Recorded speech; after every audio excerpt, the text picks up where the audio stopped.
Ils sont étudiants, artistes, professeurs et se retrouvent ici à Montreuil, une fois par mois, pour suivre des cours assez particuliers.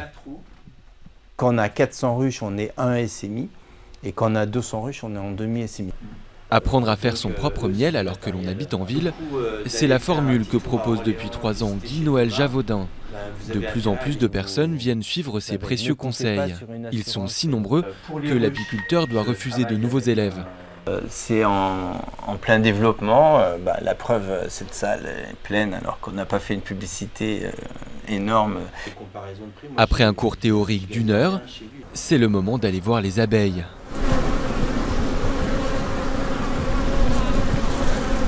Une dizaine de ruches appartenant à l'association sont nichées au cœur d'un parc de la ville.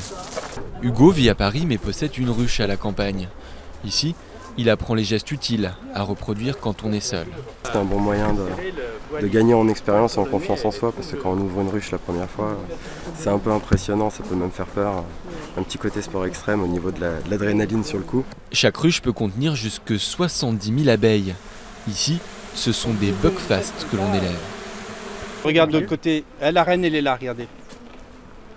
Cette race résistante est peu agressive, une caractéristique prisée des apiculteurs urbains pour éviter les problèmes de voisinage. C'est aussi une abeille très productive. Aujourd'hui d'ailleurs, c'est le jour de la récolte pour l'une des colonies. Le moment est critique, une colonie prend 1 mois pour fabriquer du miel. Dans ton cas, tu le prends plutôt par le bois que par le miel. C'est un peu impressionnant parce que c'est la première fois. On ne veut pas blesser les abeilles non plus. Une fois les cadres enlevés, c'est presque le moment de la dégustation. De retour à la miellerie, on enlève délicatement l'opercule de cire des cadres avant d'y mettre les doigts. Est-ce que vous avez déjà vu du miel dans le commerce qu'à ce goût-là? Personne.